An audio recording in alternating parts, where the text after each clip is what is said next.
Olá, acadêmica, olá, acadêmico. Saiba que é sempre prazeroso esse nosso encontro, justamente porque posso participar de seus estudos acadêmicos e, de alguma forma, contribuir com sua formação e ajudar na reflexão sobre a atividade jurídica. Vou lhes falar nesse encontro sobre a teoria do argumento jurídico e a lógica na aplicação da norma jurídica.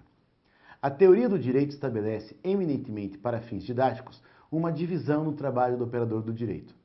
Num primeiro momento, tem-se a criação do dispositivo legal, tarefa a cargo dos parlamentos, em regra. Depois, o operador do direito passa a interpretação desse dispositivo e, num ato final, ao juiz cabe a aplicação do direito. Assim, parece que interpretação e aplicação do direito estão devidamente separadas, em momentos distintos, mas, em verdade, não é assim que acontece. Todavia, boa parte da doutrina jurídica continua com dita separação, tratando a aplicação do direito a partir da ideia de subsunção. Diante disso, nós teríamos a previsão legal das condutas e o julgador, diante do caso a decidir, o coloca na forma trazida pelo tipo legal. A subsunção pode ser conceituada, então, de forma bastante simples, como a aplicação da lei ao caso concreto, mediante o encaixe do caso concreto à moldura legal. Nota-se que, procedendo assim, o julgador tem reduzido o seu espaço de discricionariedade técnica, atuando praticamente de forma mecânica. A lógica formal, pelo método da dedução, dá base à subsunção. Na dedução se parte do geral para o particular. Por isso que se diz que o julgador tem a tarefa de enquadrar o caso concreto no molde que a lei traz.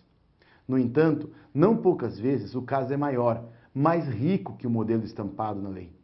Por isso, uma das várias críticas que podemos lançar sobre a subsunção é baseada no método lógico-dedutivo. Esse método é que estraga ou que pode trazer problemas para a redução do caso concreto. O caso concreto se torna reduzido, perde em riqueza. O procedimento pela subsunção é reducionista, então, pois não respeita a plenitude do caso. E o que é mais grave, talvez, não respeita a singularidade das pessoas nele envolvidas. O professor Alisson Leandro Mascaro, ao criticar o modelo da aplicação do direito pela subsunção lógico-dedutiva, assevera que o modelo tecnicista da subsunção serve como uma máscara ideológica que tenta dizer que o direito é uma instância social isolada da realidade, descontaminada dos interesses concretos. Trata-se então de uma mentira, porque o direito está mergulhado nessa realidade e só surgiu por causa dela, de seus interesses e de suas necessidades. Até mesmo Kelsen, na teoria pura, a quem se imputa a tentativa de construir um dos mais técnicos e insípidos modelos teóricos de direito positivista, não há de dizer que a decisão jurídica seja um mero ato mecânico, diretamente extraído pelo juiz das normas jurídicas. Normas no sentido amplo, tanto regras quanto princípios. Para Kelsen, o juiz decide a partir de sua discricionariedade, de seu poder que está respaldado pelas competências estatais que lhe são atribuídas. Parece claro, portanto, que a neutralidade do julgador é uma mentira. Neutralidade essa traduzida pela não contaminação do pensamento do julgador, pelas experiências que vive e sente em seu cotidiano. Exigir de um juiz um comportamento neutro, protegido das influências sociais, é querer dele a postura própria de alguém que não é humano. O juiz não pode ser dividido em dois. Não pode ser visto como cidadão e como julgador. Ele não é um sujeito desprovido de suas crenças, de seus ideais, de sua experiência de vida. É ser humano e, como tal, sujeito a sentimentos e dissabores, os quais, de uma forma ou de outra, refletem na sua atividade.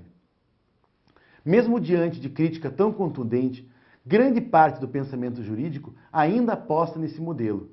De outro lado, em resposta à mecanicidade jurídica, surgiram outras teorias que indicam uma saída para a aplicação automática do direito, abandonando a lógica formal, dedutiva, na aplicação do direito.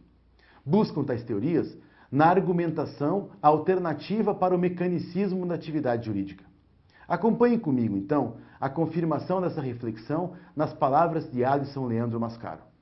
Até mesmo Hans Kelsen, na teoria pura do direito, a quem se imputa a tentativa de construir um dos mais técnicos e insípidos modelos teóricos de direito positivista, não há de dizer que a decisão jurídica seja um mero ato mecânico, diretamente extraído pelo juiz das normas jurídicas.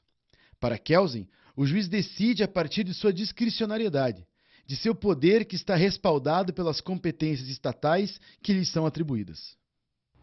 O rompimento com o tecnicismo na aplicação do direito, no sentido da construção de um pensamento jurídico mais atento ao desenvolvimento social, à dinâmica das situações vividas em sociedade, indica a necessidade de se estabelecer algumas premissas de análise.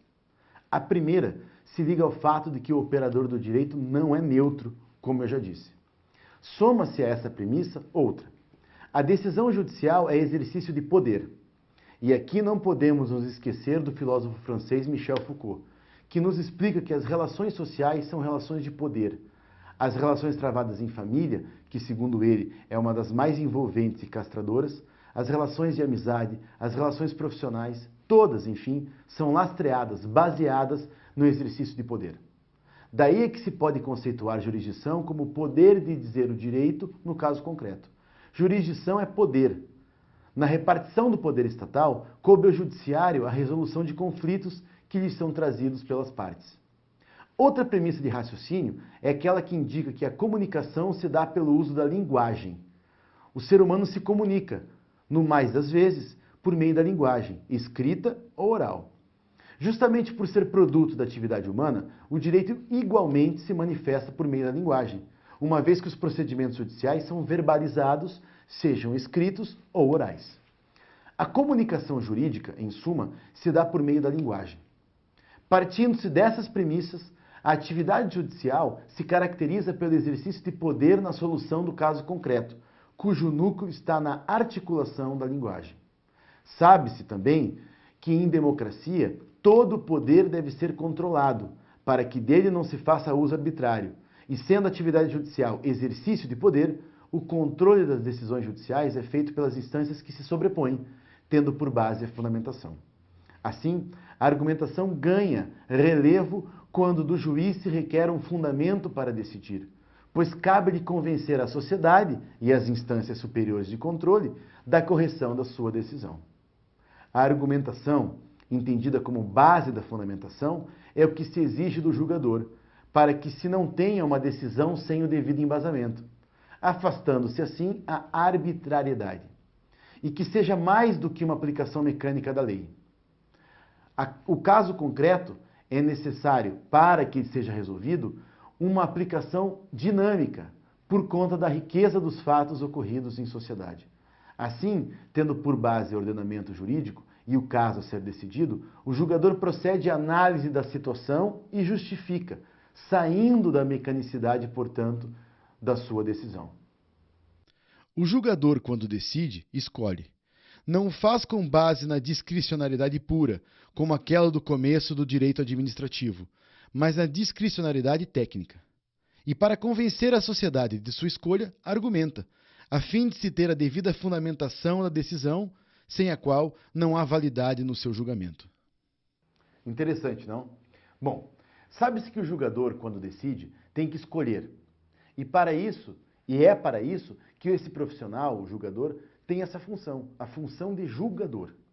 No intuito de afastar a aplicação do direito pela lógica formal dedutiva, que permeia o pensamento jurídico desde há muito tempo, principalmente pela forte influência do pensamento positivista, foi-se a tópica como solução.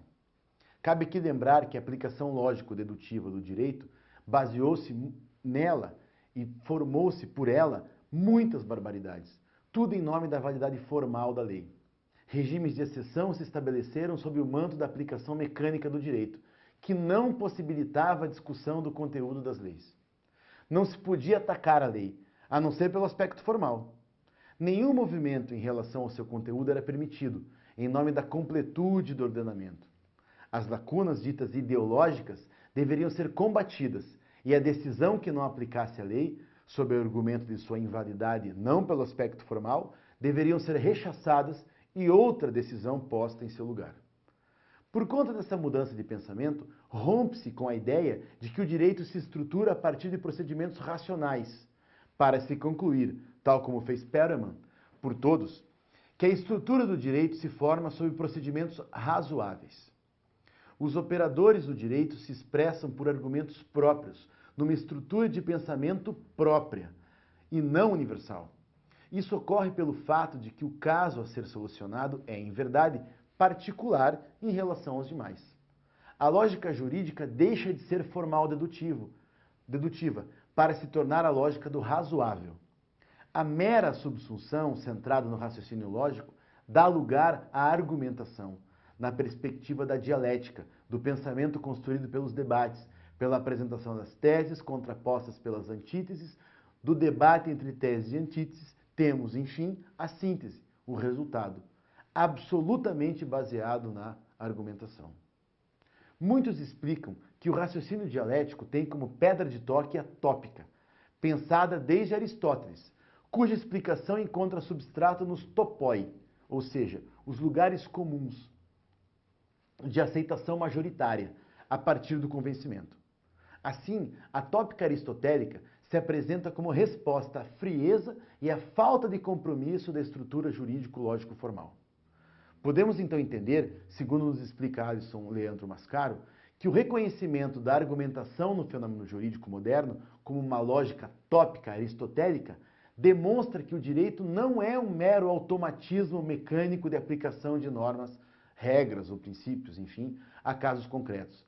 Não é uma estrutura formal objetivamente afastada das contradições da sociedade, mas antes surge delas e se vale de sua ideologia comum como meio de sua propagação. O direito se manifesta como poder e sua argumentação não é distinta de sua origem, nem de seus objetivos. É uma argumentação tópica no sentido de que seus procedimentos buscam alcançar uma razoabilidade para a sua imposição circunstancial ou estrutural. O poder se esconde, mostra-se, afirma-se e se legitima por detrás desse senso comum. Acompanhe comigo o que o professor Tércio Sampaio Ferraz Júnior, um dos precursores do estudo da tópica aristotélica no Brasil, afirma. Como técnica de pensamento, a tópica, material e formal, leva a argumentação judicial a um jogo eminentemente assistemático, em que se tem observado a ausência de rigor lógico, impossibilidade de redução das decisões a silogismos, etc. Ressalta-se, ao contrário, o uso abundante das distinções, das redefinições de velhos conceitos, das analogias, das interpretações extensivas, das retorções, das ironias, da exploração técnica das ambiguidades, das vaguezas, das presunções, tudo conforme a boa retórica. Prezada aluna, prezado aluno, espero que esse nosso encontro tenha lhes ajudado na tarefa de compreender que a aplicação do direito não pode ser vista como algo mecânico, mas antes demanda a argumentação, que é a base do fundamento do desenvolvimento de qualquer tese, aí incluída a decisão judicial. Também ajudar ele a reconhecer que o juiz é ser humano e, como tal, dele não se pode exigir um comportamento neutro, apartado de sua realidade e do convívio social. Reitero a importância de você ampliar seus estudos nesse tema, buscando outras fontes e não esquecendo, é claro, de pegar o material, olhar o material e estudar pelo material que nós disponibilizamos para você. No próximo encontro, abordaremos o tema Cultura e Linguagem na tradução e interpretação do direito. Até lá!